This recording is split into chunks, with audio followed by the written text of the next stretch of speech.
ದೇಶಾದ್ಯಂತ ನೀಟ್ ಪ್ರಶ್ನೆ ಪತ್ರಿಕೆ ಸೋರಿಕೆ ಹಾಗೂ ಪ್ರಧಾನಿ ಮೋದಿಯವರ ವಿಡಿಯೋ ಡಿಲೀಟ್ ವಿಚಾರ ದೊಡ್ಡ ಸದ್ದು ಮಾಡ್ತಿದೆ. ಫೇಸ್ಬುಕ್ ಒಡೆಯ ಮಾರ್ಕ್ ಜುಕರ್ಬರ್ಗ್ ಕೊನೆಗೂ ಮಂಡಿಯೂರಿ ಕ್ಷಮೆ ಕೇಳಿದ್ದಾರೆ.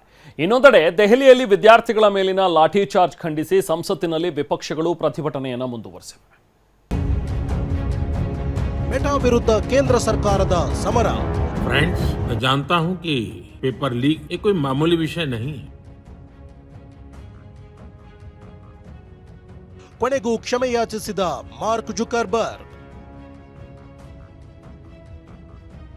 ಭಾರತದ ಪ್ರಧಾನಿ ಮೋದಿಯವರ ವಿಡಿಯೋವನ್ನೇ ಡಿಲೀಟ್ ಮಾಡುವ ದುಸ್ಸಾಹಸಕ್ಕೆ ಕೈ ಹಾಕಿದ್ದ ಮೆಟಾ ಸಂಸ್ಥೆಗೆ ಕೇಂದ್ರ ಸರ್ಕಾರ ಸರಿಯಾಗಿ ಬಿಸಿ ಮುಟ್ಟಿಸಿದೆ.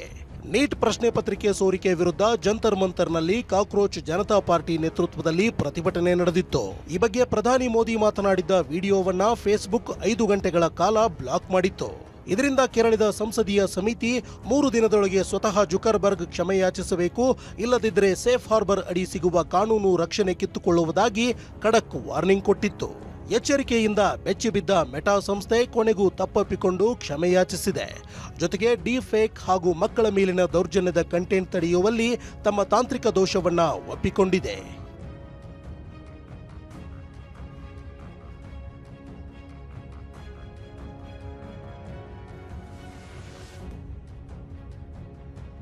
ಇತ್ತ ದೆಹಲಿಯ ಬೀದಿಯಲ್ಲಿ ವಿದ್ಯಾರ್ಥಿಗಳ ಮೇಲೆ ನಡೆದ ಲಾಠಿ ಚಾರ್ಜ್ ಸಂಸತ್ತಿನ ಉಭಯ ಸದನಗಳಲ್ಲಿ ಬಿರುಗಾಳಿಯನ್ನೇ ಎಬ್ಬಿಸಿದೆ. ಇವತ್ತು ಕೂಡ ಸಂಸತ್ತಿನ ಉಭಯ ಸದನಗಳ ಕಲಾಪವೂ ಬಲಿಯಾಗಿತ್ತು.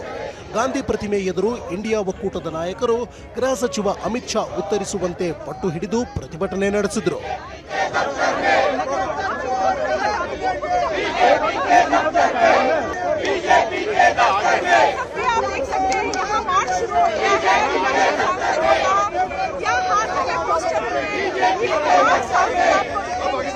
ಇದರ ಬೆನ್ನಲ್ಲೇ ಪ್ರತಿಭಟನೆಯಲ್ಲಿ ಭಾಗಿಯಾಗಿದ್ದ ಯುವಕರನ್ನ ಭೇಟಿಯಾದ ವಿಪಕ್ಷ ನಾಯಕ ರಾಹುಲ್ ಗಾಂಧಿ ಅಮಿತ್ ಶಾ ವಿರುದ್ಧ ಕೆಂಡಾಮಂಡಲರಾದರು.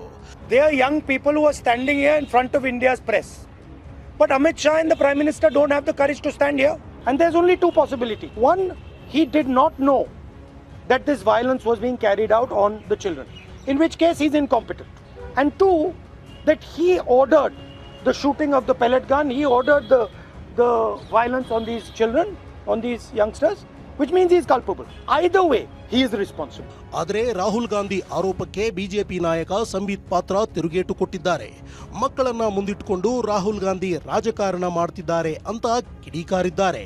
कभी भी राजनीति में बच्चों के कंधों पर, मासूम बच्चों के कंधों पर बंदूक रख के राजनीति करने का प्रयास जो राहुल गांधी कर रहे हैं, नहीं करना चाहिए. बच्चे हमारे देश के भविष्य हैं. बच्चों का कोई दोष नहीं.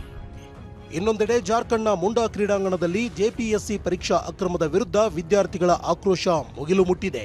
ಬರೋಬ್ಬರಿ 12 ದಿನಗಳಿಂದ ಉಪವಾಸ ಸತ್ಯಾಗ್ರಹ ನಡೆಸುತ್ತಿದ್ದ ವಿದ್ಯಾರ್ಥಿ ನಾಯಕ ದೇವೇಂದ್ರನಾಥ್ ಜೊತೆ ಖ್ಯಾತ ಹೋರಾಟಗಾರ ಸೋನಂ ವಾಂಗ್ಚುಕ್ ವಿಡಿಯೋ ಕಾಲ್ನಲ್ಲಿ ಮಾತನಾಡಿ ಉಪವಾಸ ಕೈಬಿಡುವಂತೆ ಮನವಿ ಮಾಡಿದ್ರು. ಈ ಹೋರಾಟಕ್ಕೆ ಸಿಜೆಪಿ ಸ್ಥಾಪಕ ಅಭಿಜಿತ್ ದೀಪ್ಗೆ ಕೂಡ ಸಂಪೂರ್ಣ ಬೆಂಬಲ ಘೋಷಿಸಿದ್ದಾರೆ.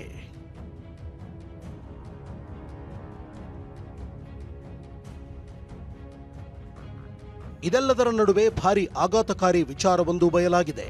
ಜಂತರ್ ಮಂತರ್ನಲ್ಲಿ ಸಿಜೆಪಿ ಪ್ರತಿಭಟನೆ ನಡೆಸುವ ವೇಳೆ ಭಾರಿ ರಕ್ತದೋಕಳಿ ಹರಿಸಲು ಪಾಕಿಸ್ತಾನ ರೂಪಿಸಿದ್ದ ಷಡ್ಯಂತ್ರವನ್ನ ಪಂಜಾಬ್ ಪೊಲೀಸರು ಬೇರು ಸಮೇತ ಕಿತ್ತೆಸೆದಿದ್ದಾರೆ.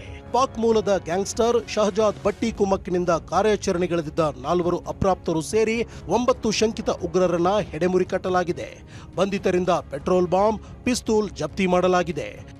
ಹರೀಶ್, TV9 ಬೆಂಗಳೂರು.